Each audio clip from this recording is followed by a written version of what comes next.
Welcome back to the Back Then When podcast, where we bridge eras, preserve culture, and build legacy.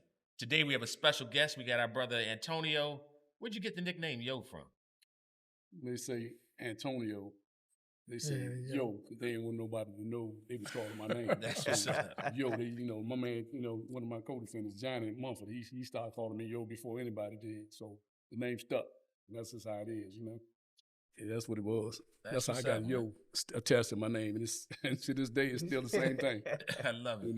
I like it. Yo. Yeah. And then I got my special co-guest here, or co-host, I should say, my guy. Dax. Dax. That's Come on, Dax. man. Man, I thought we wasn't That's okay. Dax. Okay. My bad. Yeah, I love y'all show, man. It's beautiful. Appreciate that. Yeah. I'm Mustafa. Yeah. And so, I think this is our second run of doing some episodes, and what's been the response back since we started this? Man, I've been getting great feedback. Yeah. People contacting me, telling me they like what we're doing. Yeah. It's unique to the city, and people have pretty much been telling me that we need this. Right. So they looking forward to more. Yeah, Right. yeah. How about I've been you? reading. I've been looking, just reading the comments, and the comments been 100. I like it because it keeps people talking and keep that dynamic going with what we talk about, Absolutely. which is a good thing. And the fact for me is I like the fact that we're just keeping it unapologetically Right. us. We're gonna keep it thorough. We're gonna bring it real, and it is gonna be what it's gonna be. So And it's family orientated. There know you what I'm go. saying? You're looking out for the young, the old, everybody. So That's I like right. it. I like Absolutely. it. yeah. So let's dive into it, because since the last time we did this and we got together, we hit something big here. We didn't hit a lick here, man. We got some gold. Yes, on the we table. What do. is this thing, man? Yeah, Talk to we me. got Look at it. Yeah. So I produce a show. If everybody doesn't know, it's called Decades, and we do that. I do that on WHUT TV, PBS, and I started out doing that because Ange liked my DC Decades platform. Ange is a radio personality.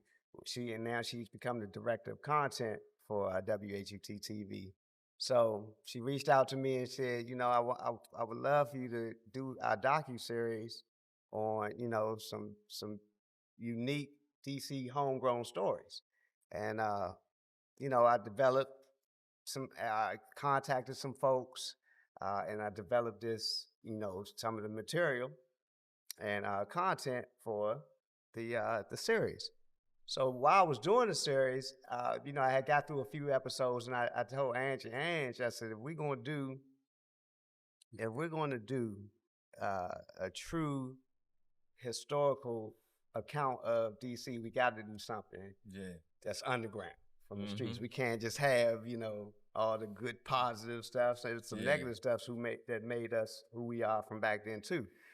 So one of the first people I thought about was my big brother, Antonio, because he was already working on the documentary, which our good brother 6ix9ine is shooting. And I said, you know what? Since ours is a short documentary, we do short docs. So I said, you know what? Tonio's story is so relevant at this time now, especially because he was part of the Rayful Edmond situation. His name was ringing at the time again because he was getting ready to get out.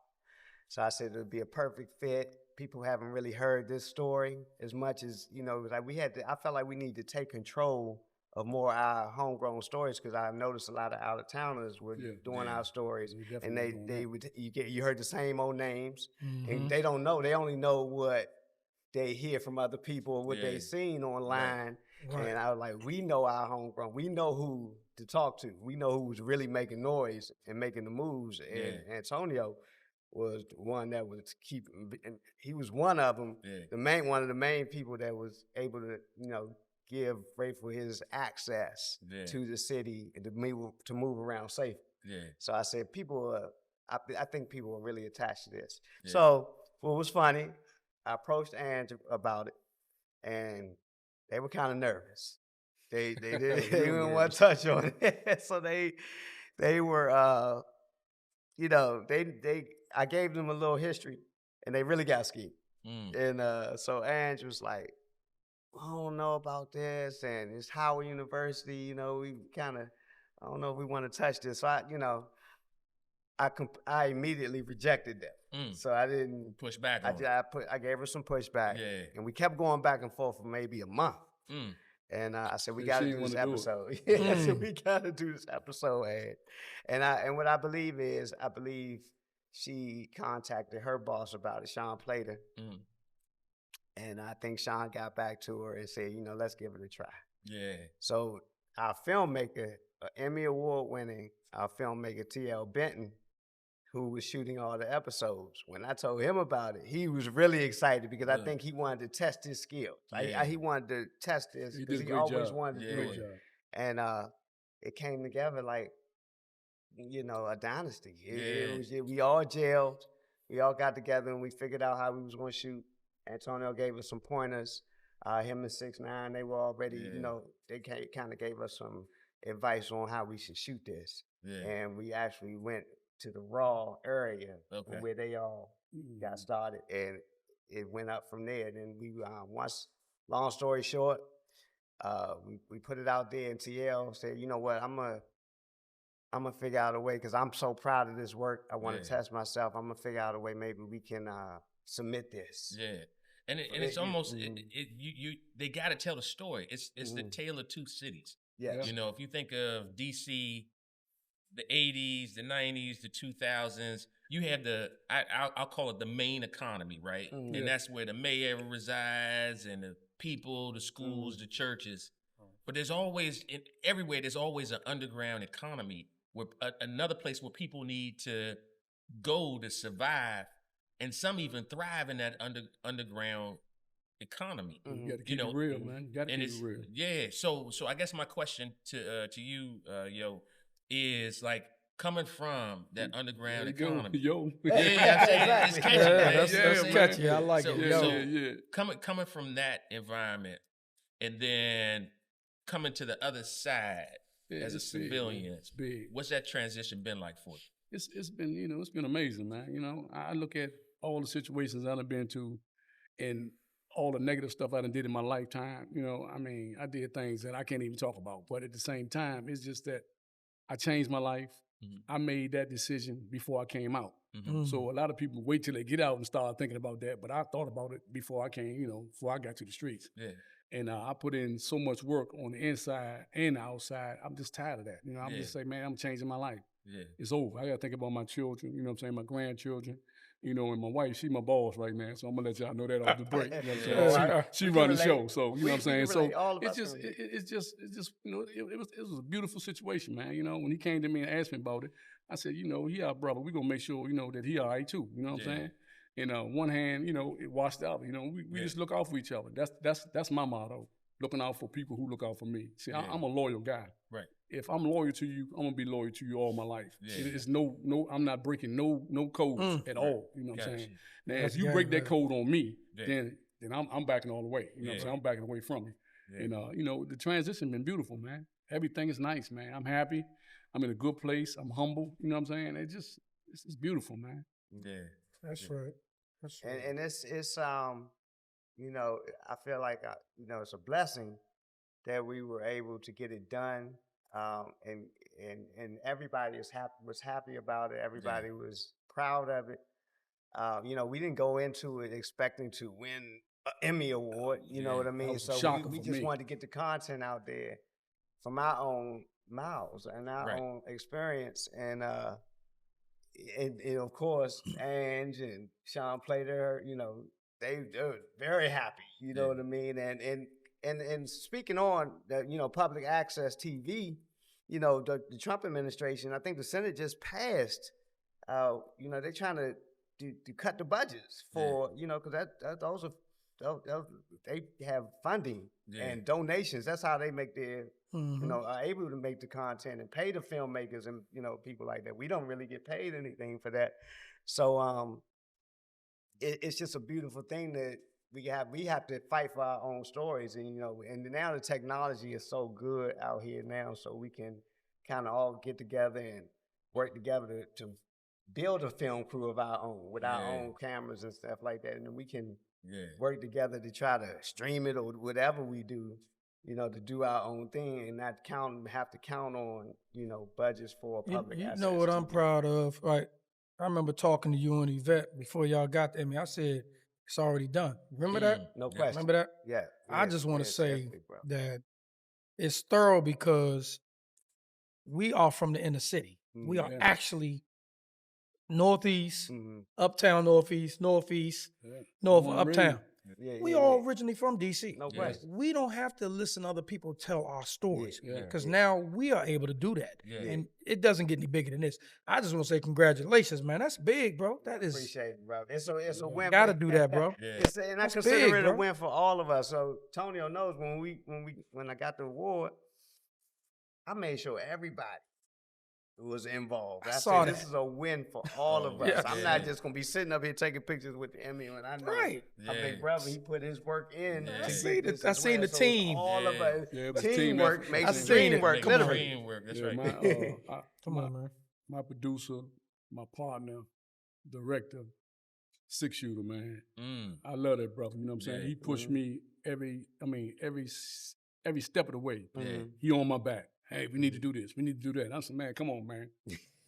I thought I was the boss. He said, nah, I'm the boss. I said, all right, you're the boss. Right. So I just followed his lead, man. He already got a vision. If you already got that vision of what this is going to be, it's going to make you work like that. It's going to push you. You wake up every day saying, like, we got to get this done. You know what I mean? So it was just, and it makes everybody, it's like Michael Jordan. How Michael Jordan was on the Bulls at the time, he was making everybody else better. You know what I mean? It wasn't just about him for the win. Right. That's how they won the chip. That's how. Yeah, that's how they win, man. Do our chip right there. There you go. There you go. That's the chip. Y'all got the chip, baby. Absolutely. So I want to flip the conversation a little bit, and I'm gonna ask you facts, and then I'm gonna go to you, yo. And that is, so we grew up in the city. We grew up in environments where it was a survival mode. You had to understand the code to survive. Exactly. And that's good, bad, or indifferent. All of us experienced that. And some of us, some guys were able to rise and be successful in some of those environments, which caused, for a reconciliation or for a reckoning, right? And so reckoning oftentimes in our community ends up being incarceration or loss of life. Yeah. And so at the point in which you were incarcerated, one thing that I would assume would hit you is a sense of like accountability and responsibility and regret and shame. So that's one thing. But then you have to figure out a way to survive and overcome to get out of that space. And so is that a conversation with God? Is that a conversation within yourself to realize, okay, I got this long bid in front of me. What am I going to do with myself? How am I going to deal with this regret? And what's my future look like? How'd you survive that? How'd you overcome that? Me. I just say, Antonio can understand this. A man is a man, no matter what he did in the street and what he is going to do in prison. So when I went to prison, I just was like, I'm going to stay to myself. I'm going to do, I wasn't thinking I was bigger than nobody. I just tried to stay to myself. But I just think your support system, because once you get in the system, man, it's survival. You got people running around selling eggs. They were supposed to get millions of dollars, but they selling eggs in prison. Yeah. It don't match up. We can tell real men recognize each other. You know what I'm saying? It's not in the talk, it's in the walk. But getting back, me personally, I just leaned on my family support system, man. I had it. I can't lie. Yeah. I can't lie. It was everybody's bid is different. But mine, once you get into your bid, mail calls, this little things that get you by. But mine was just support, man. And I'm definitely gonna say God, of course. Yeah. You know what I'm saying? Yeah. Yeah, with me, it's like when I went in, I thought about a whole lot of things. I miss my family. I'm sorry that I went in and did all that. But it's like I went out there and I was doing wrong. So I accept the fact that, you know, when I looked in the mirror, I know what I done. So I really didn't trip off of it. You know what I'm saying? I went hard as I'm telling you, I went hard, man, because I had life without parole. And then like I had it twice. They took it from me, then they gave it right back to me. Me, Rafer, and Tony Lewis. They gave us life without parole twice. So me, myself, personally, I'm just like, I don't care about nothing. I'm just going hard. I mean, I made sure the whole team ate. I made sure we did whatever we needed to do to survive. I kept everybody in a good focused position. You know, even with the negative part, you know what I'm saying? I just said, man, look, this is how we living, man. You know, we got to survive, you know? That's right. And my family support was beautiful, you know what I'm saying? You know, it's like, and you know, I'm a firm believer in God, you know what I'm saying? That's right. I don't take none of that for granted. But my whole situation is when I was in, I wasn't going for nothing. I wasn't going hid, and I just lived, man. I just survived. That's right. But the most important thing to me is that I felt sorry for leaving my children, you know what I'm saying, leaving my lady at the time. It's a lot of stuff that we think of when we go through, and it's a lot of mental stuff that people go through. Man, look, I used to have to be in the yard sometimes, walking the yard. I had so many people coming to me with their problems. I'm like, man, the fuck? I mean, excuse my language. What I look like? I got to solve everybody's problems. You encourage Tony. I ain't have no time for myself. You know what I'm saying? So I'm going through things. You know what I'm saying? I lost my mother in there. I lost my sister when I was in. I lost my brothers when I was in. You know, and I used to just go out in the rec yard, man, and the lieutenants and the captains, man, leave him alone. Let him go and do what he do. You know what I'm saying? Because, you know, I had to put a nice little respectability in the institutions. You know what I'm saying? And I got a alliance with the California guys. You know, we had a beef with them one time, but a lot of the older California guys, you know, they good friends of mine. A lot of guys out of Louisiana, New Orleans, rather, they good friends, New York guys. And we made it happen. We all, you know, we just stuck together and we bit it, you know what I'm saying? So it's just like a person can sit there and say, man, I ain't do this, I ain't do that. Man, I did every goddamn thing it was for me to survive, man. I ain't caring about none of that shit. But I used to also think about it. I said, man, you know what, I got to slow down. But I wind up going to Mern, you know what I'm saying, in 92 for some stuff that happened in Leavenworth, you know, and then like when we get there, I stayed in Mern for 3 years. That's 23-1. Then when they opened up the ADX in Colorado, Florence, I wound up in there for 2 years. I had a 5-year control unit program. You know, myself, David Ford, Joe James, and Titus. So, you know, we just survived, man. But when I was in ADX, I got a call saying that I had a legal call. So they told me, man, look, you know, you got a call, man, be ready in 10 minutes. So they took me out to the call. Man, lo and behold, man, my lawyer told me they was going to take the life off me. So when they took the life off, I said, let me go somewhere and sit down. Calm down.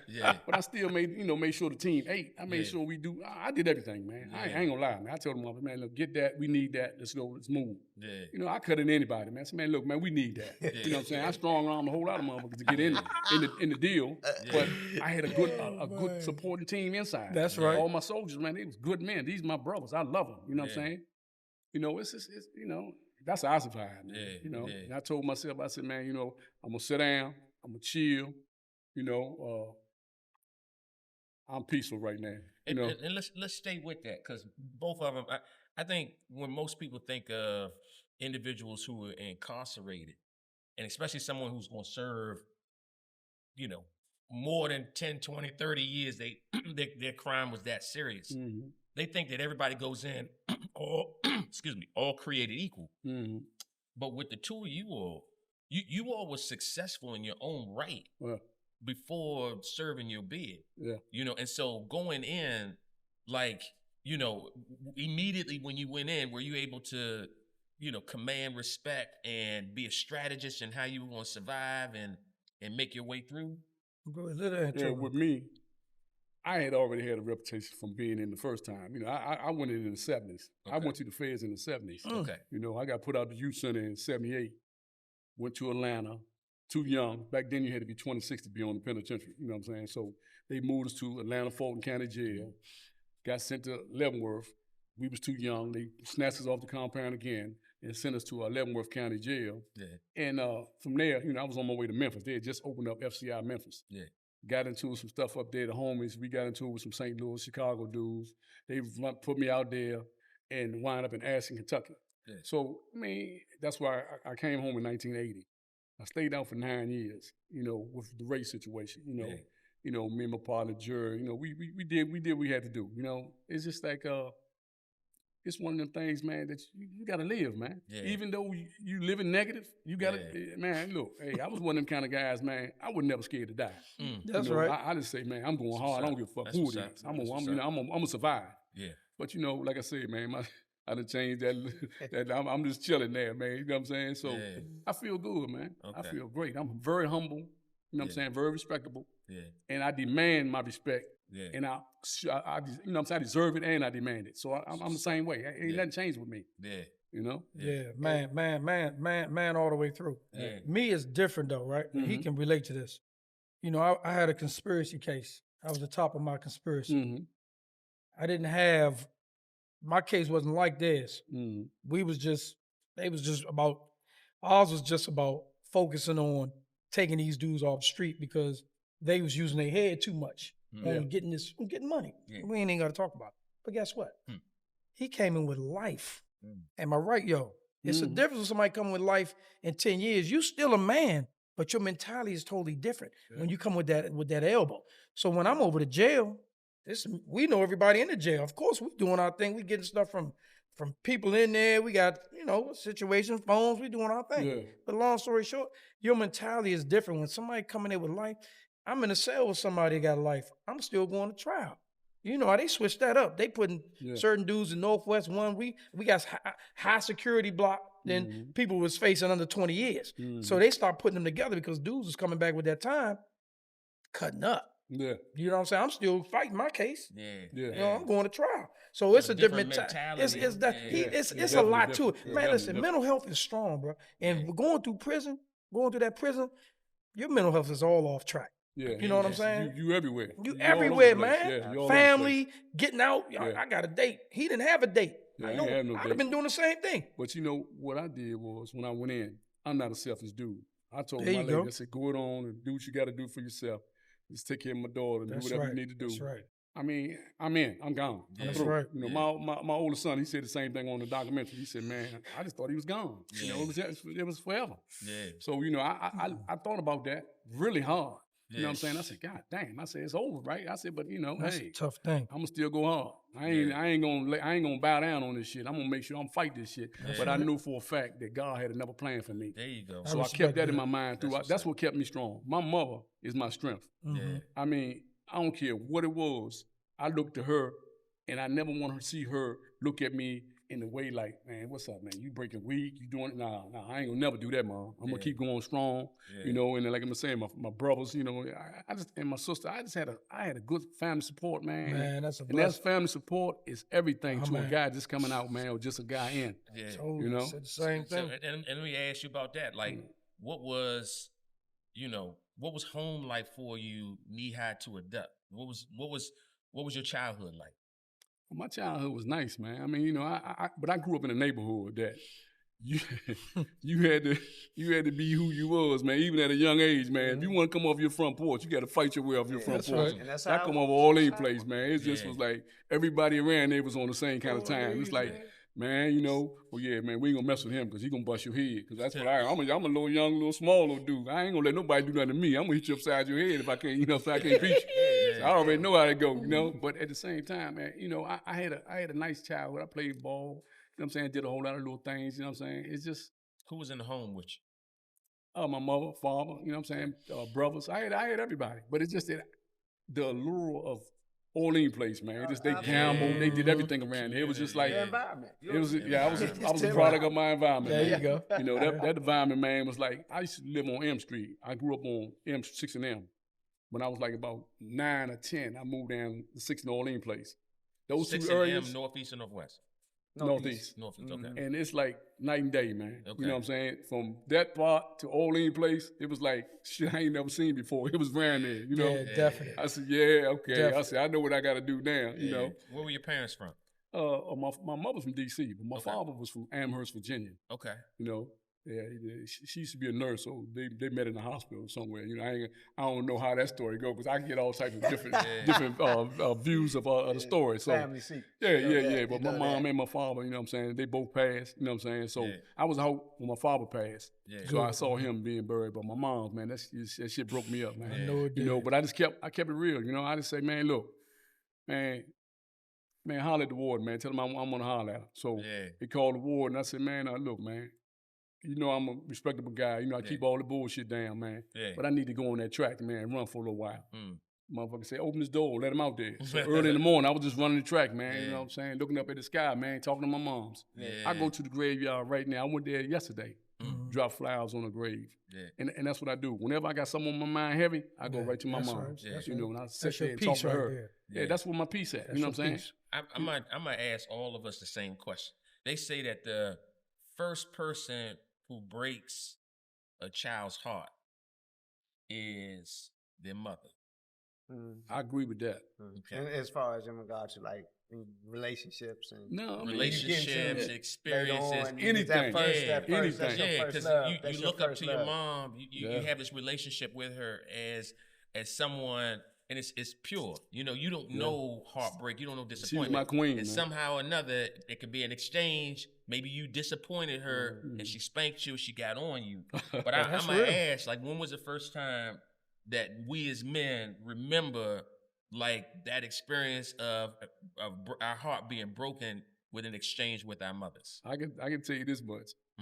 I said something to my mother one time, and my brother was in the room, and we standing in the kitchen, we talking. My brother named Bernard, military guy. You know, he trained me and taught me everything. I said, I ain't gonna do that. Man, I'm from out of nowhere. That man grabbed me around my neck, man, choked. That's the only person that ever choked me out, man. He put me into some stuff. I don't even know where it comes from. And my mom said, leave him alone before you kill him. Leave him alone. I said, oh, man. I said, man, I ain't gonna never fuck with him no more. So to this day, that's been my man, man. So you were talking back to your mother. I was talking back to my mother, and he snatched me. Don't you ever say that to my mother. I said, that's my mother too. So yeah, it is, man. You know, and from that day on, I said to myself, I said, yeah. And what hurt more? Was it the it was her being mad physical, at me, or was it the emotional? The emotional of her. her. Definitely. Just seeing her upset with me.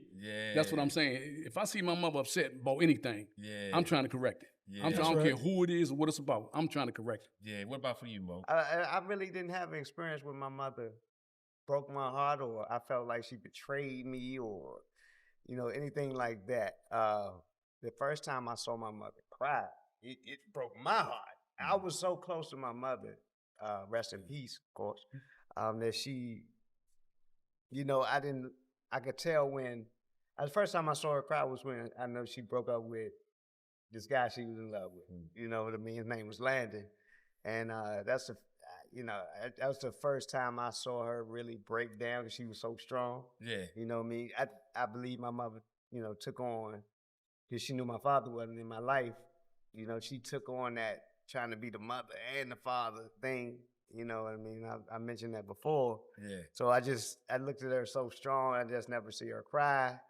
It's only 2 times I really saw her cry in my life: when I was in the hospital after getting shot, and when she got her heart broken. I was like 9 years old, 8, 9 years old when I saw her cry, and I was just there for her. Yeah. I was just there for her. It was just me and her, and even my sister being a drug addict all of her life, rest in peace as well. Yeah.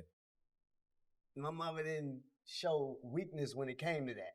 She just was like, this my daughter, this is what she has chosen. Yeah. You know what I mean? And of course they would argue when she was in the house, but my sister went to California for 3 years. She was just letting her do her thing. So I really didn't experience a heartbreak that my mother disappointed me, or the discipline to go, a guy got whippings out the ass. She used to have them Dr. Scholl's claws or whatever. I'm never gonna forget them things. Scarred me for life. She used to punish me with them doing it. You know what I'm saying? If I did do something, and she used to give, if I ain't come in the house when I was young, and I ain't come in the house at the time I was supposed to come on the street. She was one of them street light people. I ain't coming that house, and I remember the street light. And then sometimes when I got a little older, I would steal her car when she was asleep. Shit, I used to do shit like that. So my mother fucked me up, man. You know what I mean? But that was it.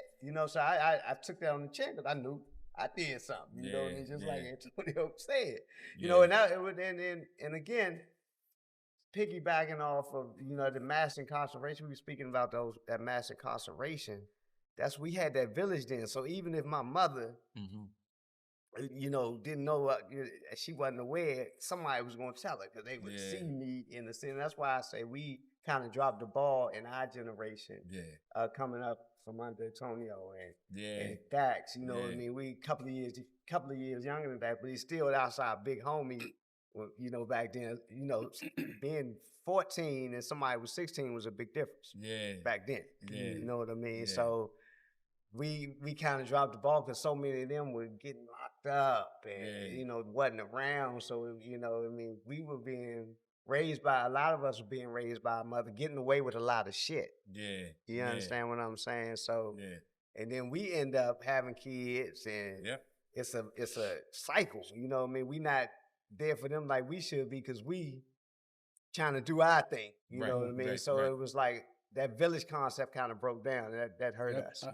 I strongly believe that back in the day, if you do something wrong in our neighborhood, you'll get whipped by 3 or 4 people before you get home to your mom and get another beating. Absolutely. It's like the village was right there. You know, I can remember being, you know, in the 70s, we used to have the front door open all night long. I mean, with a little latch on the string like that. It's one of them little things. And you know what I'm saying? And just like, if I was down on 6 and H or anywhere like that, and I do something, a lady would call my mother from way down there. And when I get in the house, she's standing right there waiting on me. Shoe in her hand. When I walk through the door, I get hit outside with umbrellas. And I say, oh, what the fuck? Man, it is like that, man. So I'm going to ask you that same question. I can go back like Tonio, such 70s, when I was a youngin'. I'm down the alley, I'm outside, them lights come on. Pops wasn't going for it. Y'all all gonna remember that, but get your ass in the house, man. You better get up that alley. But you know what's funny? Well, when we talking about moms, right? So, me personally, man, I was young. I was bad in the house, right?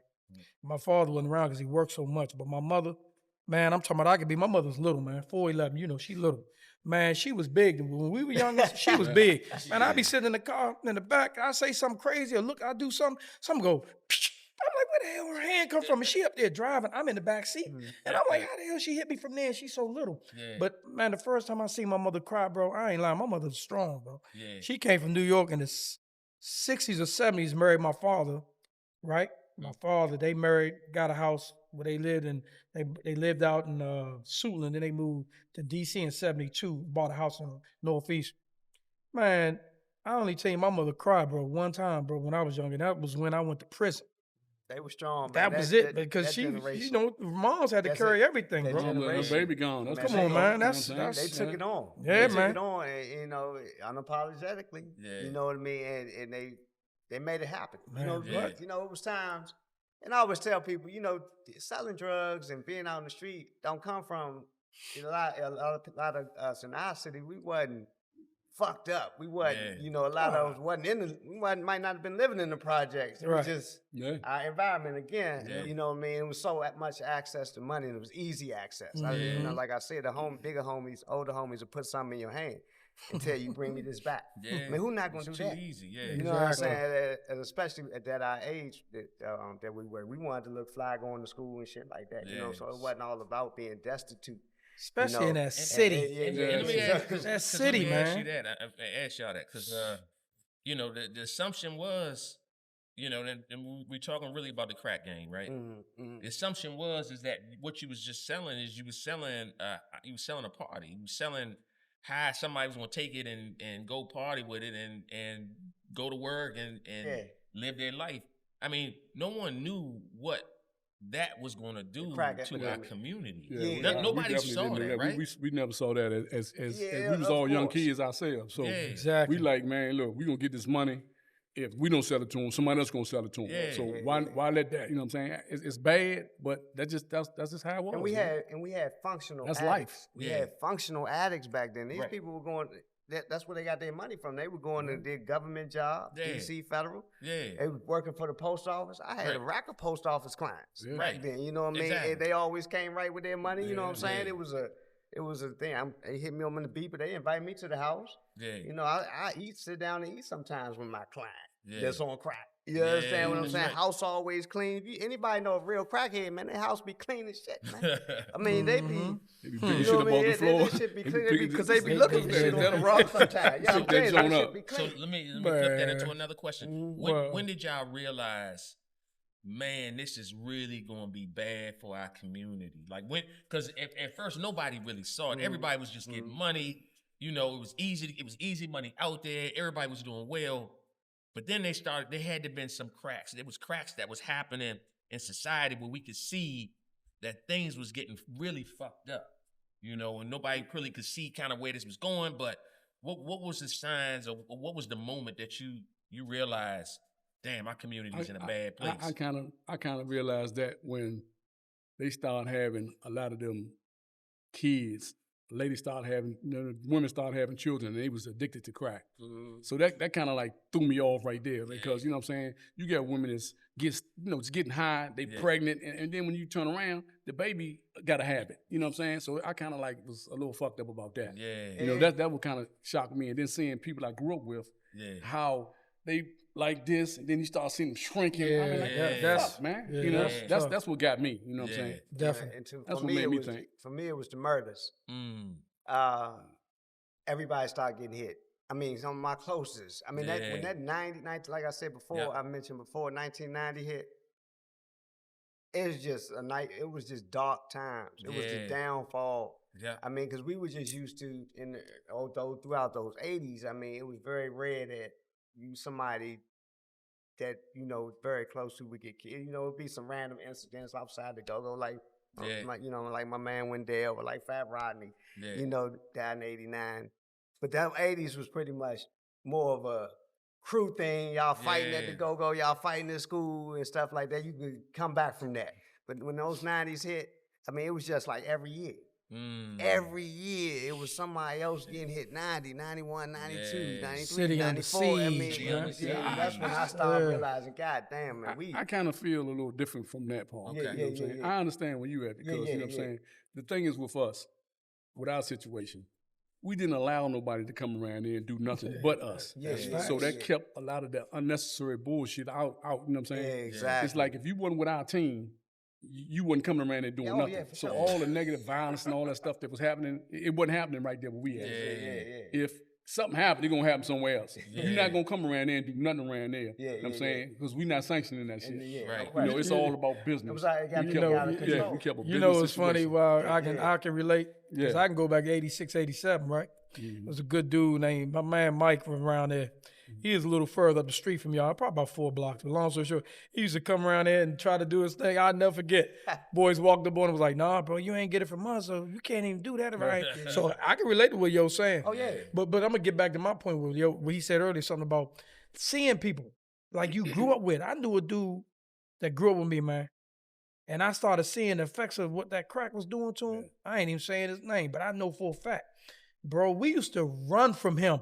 Because he was he grew up like he was tight. Man, when he started, man, you see him, we'd be like, oh, go the other way. He was so vicious. One dude in the whole neighborhood was so vicious. We used to be like, and it wasn't he wasn't violent. It was just him working the game. It was just, he was a couple of years older than us, and we used to be like, man, we got to roll out. I just want to deal with the bullshit. We got to go, man. We ain't messing with Slim.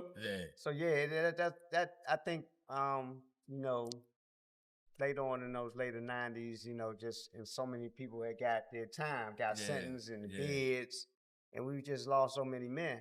It was just a downfall. It's like we couldn't recover.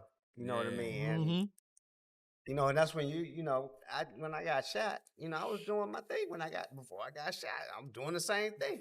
A part of the problem. But then when I was it was that hospital time. See, I believe it's a blessing that I got shot.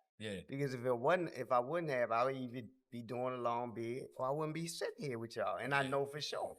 Sometimes life changes. Sometimes life, you just change your life. That That's year That's in good. that hospital, I don't have nothing but time to think.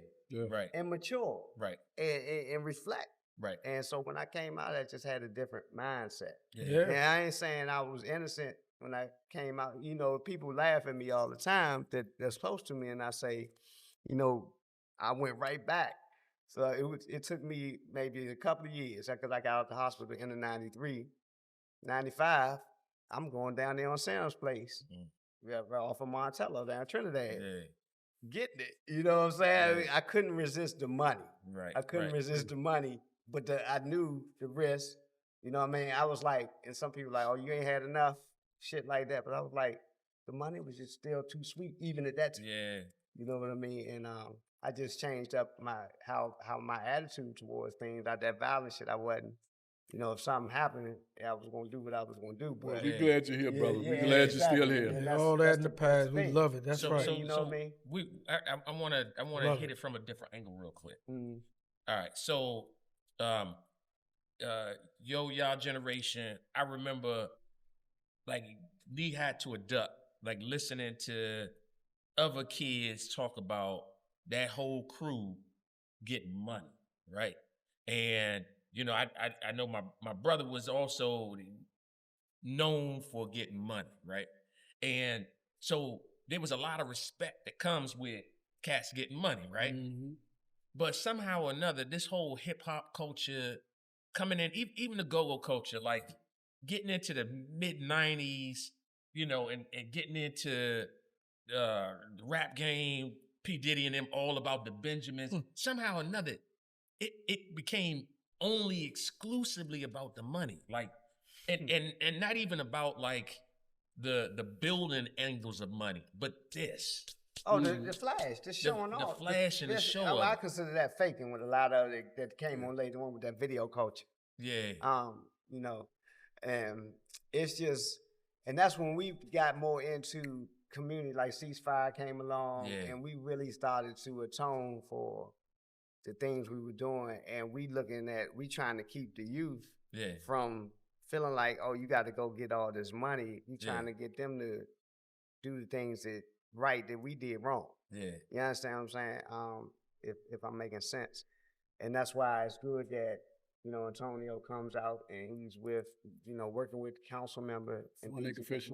And Prince George's County, Juanita Fisher. And then she's running for state's attorney right now. You know what I mean? Exactly. So, you know, we and what I'm doing in the community, what we're doing in the community, this is community based. Yeah. You know what I mean? So I just believe from that time to now, it's been, you know, we're definitely doing the right thing. We just gotta be consistent. Right. My whole thing is with, you know, even guys that were incarcerated or you wasn't incarcerated or you in the streets or whatever, we all need to be all hands on deck with the youth right now. You know what I mean? And we need to meet them where they are in a lot of situations. Mm-hmm. Okay. Definitely. Right. Definitely. Somebody else want to take a stab at that?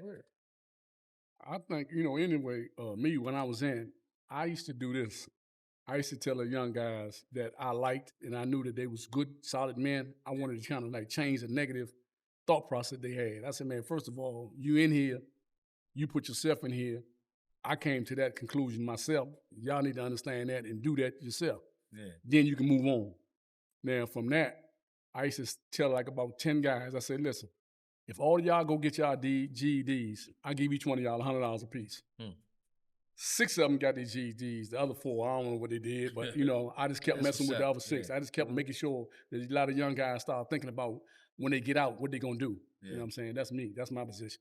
You got the last one. Now, when I was in, like, you know, I was a mentor to a lot of youngins too, right? But I used to sit there. I could think about time we over to jail, right? And I'm like, I say, bro, you want to stab this dude over that phone or this TV?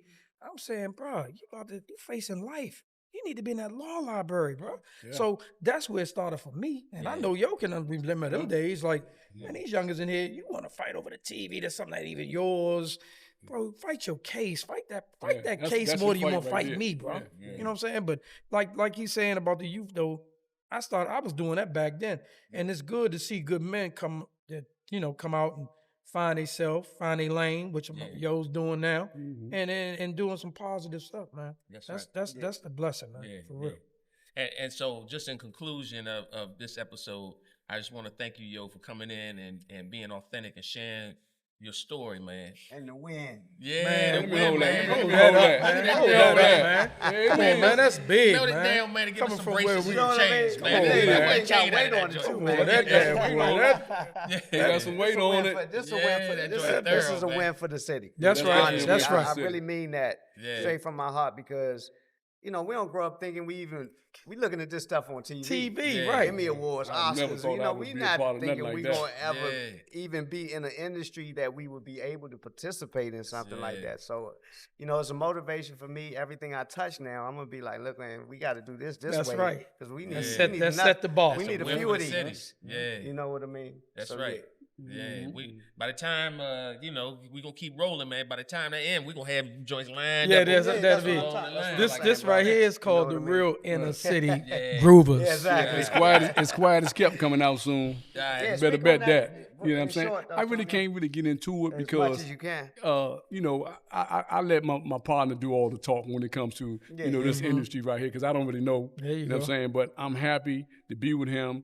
6-shooter, you know, he my main man, and hey, we coming out strong. As quiet as kept. And We coming. I believe the short doc that we did was a good promotional for promotion for that. That's so why we all look out for each other, man. That's just like this business right here. All of y'all look out for each other. That's how it's supposed to be. One of your cameramen, he did some shoots for us, man. You know, I love all of them. That's right. Yeah. All right, y'all. You know what I'm talking about. Thanks for checking in with us. Well, There you go. You know, we're gonna keep it thorough. We're gonna keep it DC.